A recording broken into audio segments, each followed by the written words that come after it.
Hello, and welcome to Numbers Don't Lie. I'm your host, Nasty Noop. Today I have my co-host with me, Matty Ice. What's going on, Matty Ice? Hey man, happy to be here, man. Thanks for having me. No problem, man. So we're in week 9 of the season right now. So what are your thoughts so far on the season? I'm gonna reflect on my season. I'm having a down year right now. I lost, I think 4+ games by 7 points or less, and I was actually looking at my team numbers on Dynasty Daddy Leagues, and I see where I'm struggling in my defense. I'm top 10 in offense on almost every category, rushing, passing, or whatnot, but my defense is dead last and everything. So I know where I need to improve come by 2024, man. You know? Yeah, I understand, man. We still got another season to get that right before the ball gets rolling on 2024. I know everybody's excited about that, man. I'm excited too, and I'm nervous because I know somebody's gonna try to shock me and try to piss me off and select my Falcons, but that's all part of the game, baby. Every team is on the table.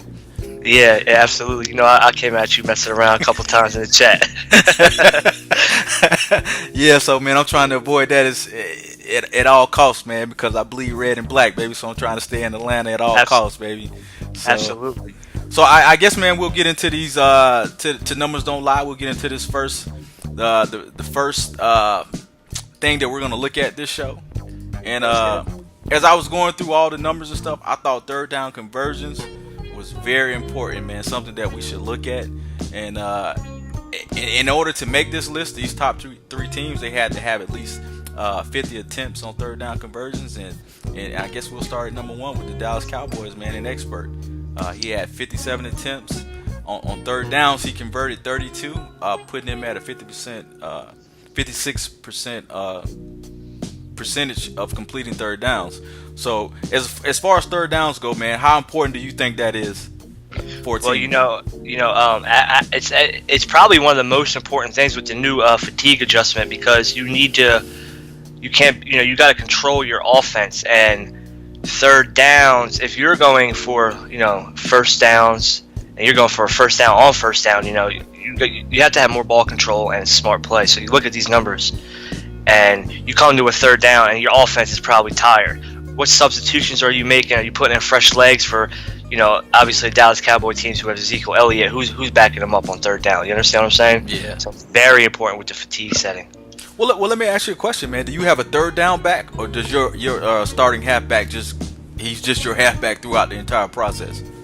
Personally, for me, I picked up I do have a third down back, and he's my first round bust last year, but he can run the ball. He's actually a sleeper probably. I also have Derrick Henry for short down yardage, but my first down back, he's a horse, man. He's been working this year, so I try to give him the ball as much as possible, but he does need a break, and then mostly come on third down. Yeah, very true. I know with the fatigue, man, I've been trying to be more balanced, trying to focus more on the run, try to get that run game going. Sometimes it's worked, sometimes it hasn't. I guess it's about the matchups. I know in my game against the Cardinals, man, I couldn't get the run game going. My offensive line just didn't show up. He was pretty much just walking through my offensive line. So I guess we're going to have to make some adjustments, man, look into my substitution to make sure my linemen are not getting tired with that grind that I'm putting on them by trying to run the ball so much. But as you can see from the chart, man, I come in at number 2 with 64 attempts. I've converted 36, so that puts me at 56% as well, just like the Cowboys. For me personally, I think it's very important, man, because I'm able to grind it down the field. I'm not milking the clock, but I'm using up a lot of clock on a lot of time on the clock, man. So that if I can keep your offense off the field and keep your defense and get those guys tired, it makes my job a whole lot easier. So yeah, I guess go ahead.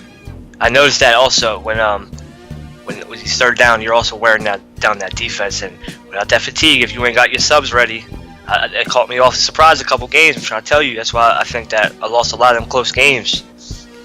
Yeah, man, because I even think some guys are not using the substitution sliders, man. They're very tricky, man. You have to go in there and you have to keep messing with those things so that you can start getting your right rotation on players. So for me, I can't do the in-game adjustments. I just can't be like flipping through all that. I want that to be automatic. So yes, sir. So I guess, man, coming in number 3, the new user, the Colts. He had 80 attempts, which is I found to be a lot, man. And he's only converting. He converted 42, putting him at 52%, which is still a great number, man. So these three teams on this slide are the top three teams converting on third downs, which is a good thing, man. So probably a lot of reason why they're all successful teams. yeah, you can say that, man, because you got to hold on to the ball. You have to keep the other team's defense on the field and their offense off the field. But I guess we'll go ahead and move on, man. And as we move on, this was another very important statistic that I thought the league would be fascinated with, man. This is red zone efficiency. Yes, sir. Let's get into it. So if you're looking at this, you see who comes in number one. The Broncos, man, 26 attempts. Every time he's made it, he's gotten points from it, man. He's sitting at 100%, man, which is amazing, man. So if he gets into your red zone, he's gonna score. May not be a touchdown, but he's gonna get a field goal. But mostly it's touchdowns. So you need to plan for that. Yeah, you know what? I was talking about this on prime time. We need to do better versus this guy, man. I think Nasty Noob. I think that what I noticed, I watched a couple of his games. A lot of people are scared of leaving OC McMichael one-on-one, and they're also scared of his. He can shred you up with these short passes, and he can also shred you up with these long post patterns. So I think when it comes down to the red zone, that they're so flustered that he just drove down your throat that they're scared to send the heat. They're scared to send the blitz. You got to jump routes first, Hot Tub. You got to try to jump a route. Yeah, I totally agree, man. I know when I played him, I always kept people over the top, but as my user, I tried to take away that middle of the field from him. He likes to do a lot of crossing routes, so my goal was to take that away and keep somebody over the top, which I did a good job. But at the time that I played him, I did not have an offense, no offense. So if he got up by 2 touchdowns, which I think he scored 20 points in our game, he was gonna win because I couldn't match the offense. So it was what it was.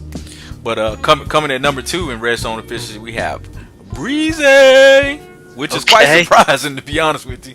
I was surprised to see him up here, man, but he's doing his thing. 23 attempts, 14 TDs, and 6 field goals. So that puts him at 86%, which is good, but he would kind of want to cut down on those field goals, man, and turn those into TDs. So what are your thoughts here? Yeah, you just hit it on most of his red zone looks like field goals. So Breezy, he's not a bad user, man. He just makes a lot of bad decisions, and a lot of his word choice just isn't great. And he needs to work on his GM. But on the sticks, on the field, he has potential. He knows that. I told him plenty of times, and it shows right here. He's second in red zone efficiency in the whole league, and that's not an easy thing to do. No.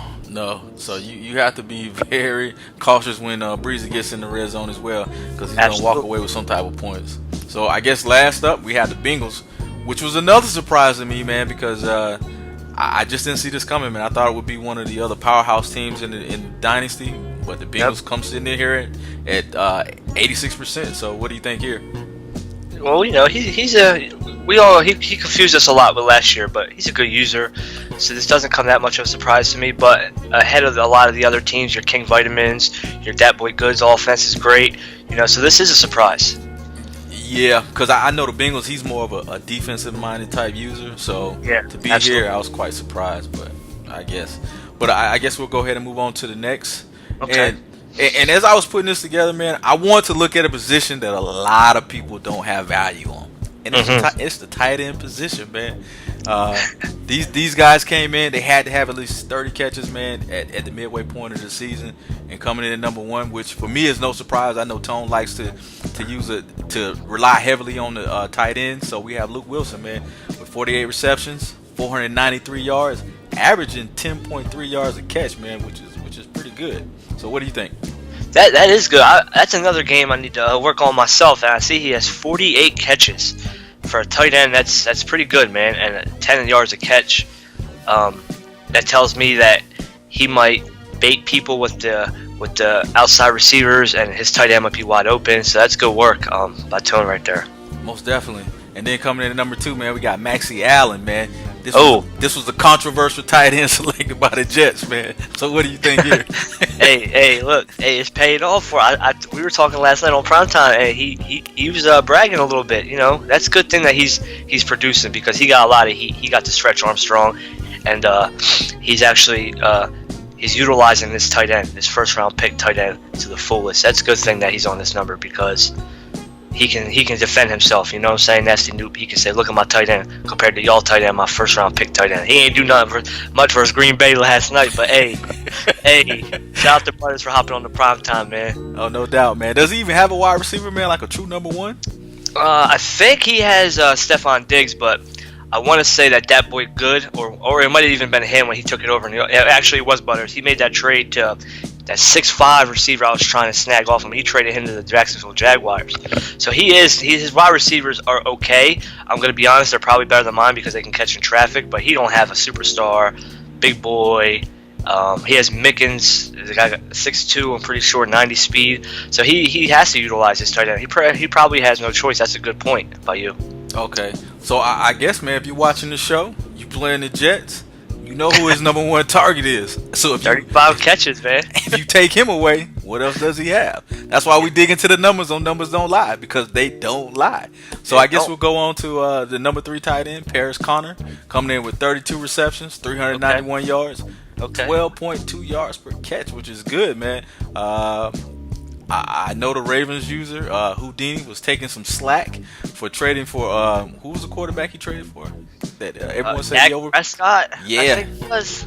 Yeah, he overpaid for him, some late round picks. Yeah, I don't know what he was doing. He could have got someone at a free agent to ball at that level. Yeah. I didn't understand it, but hey, he's the GM. You do what you want to do with your team, man. So this is a nasty noob. This is another user who I had to face last year, and he has. This is another number that is going to point out because he doesn't have the wide receiver that he can trust.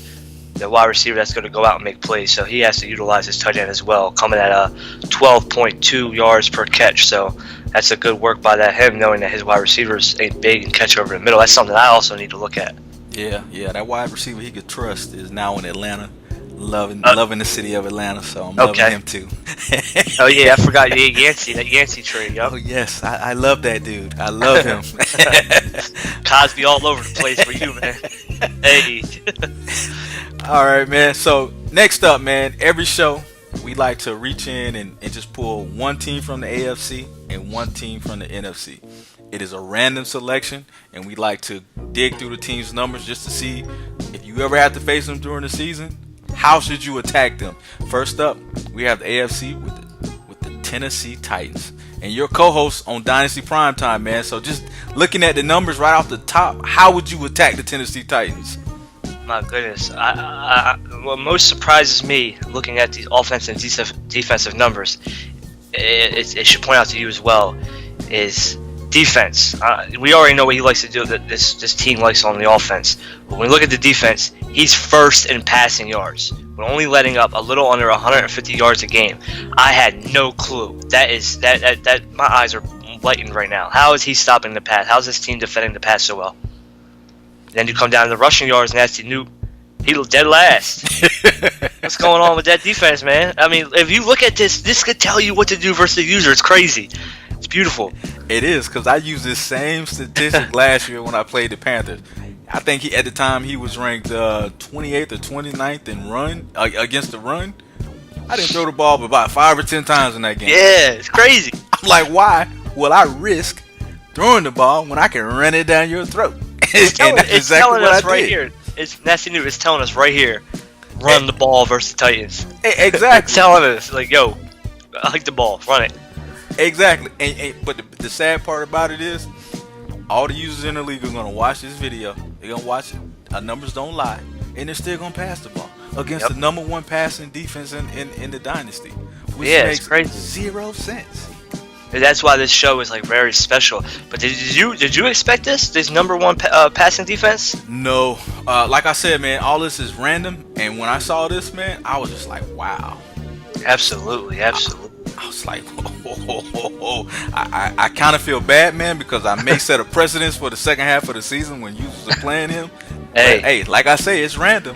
NFL knows too. You turn on SportsCenter, they diagnosing teams all day. So this ain't nothing new. This ain't nothing special.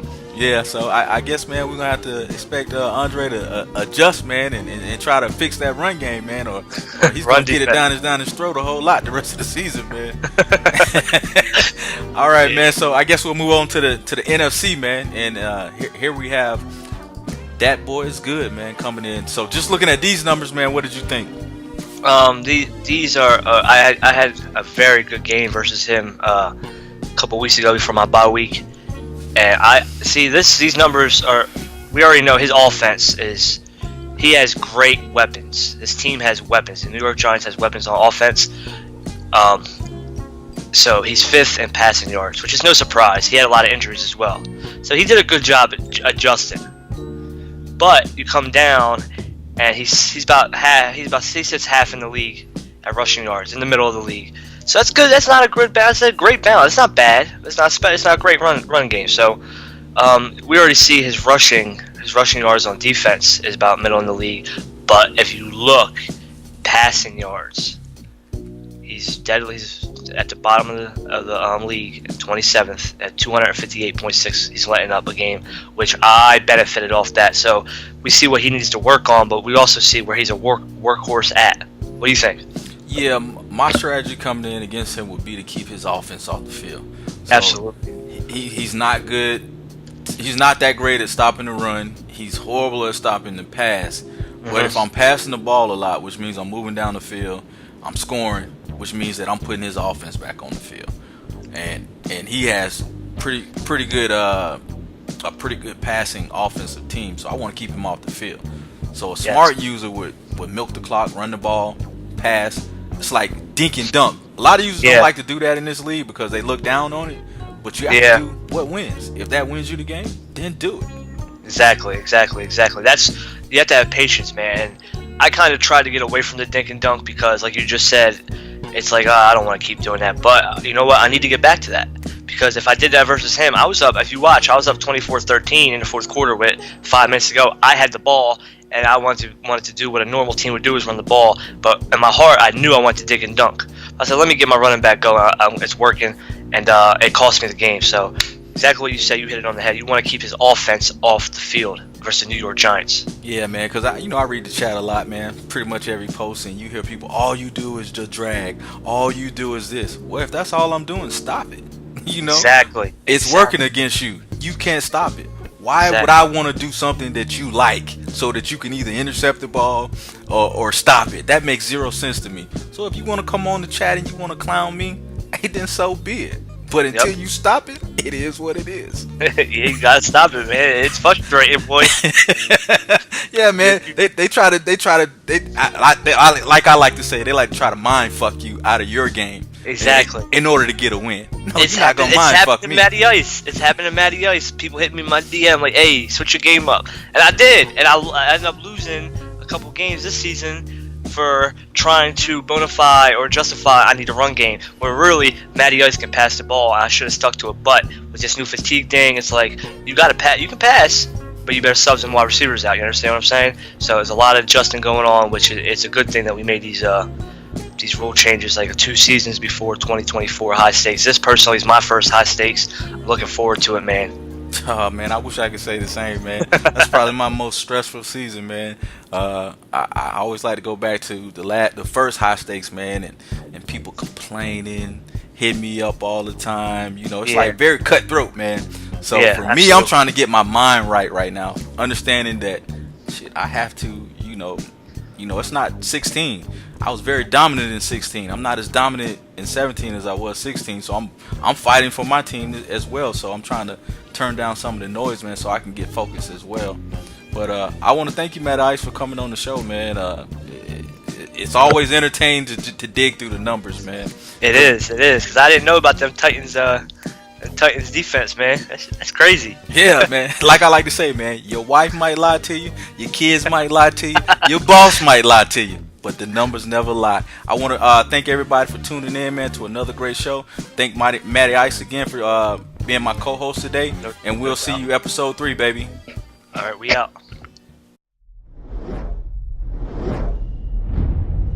The Dynasty Madden League Network, the worldwide leader in CFM.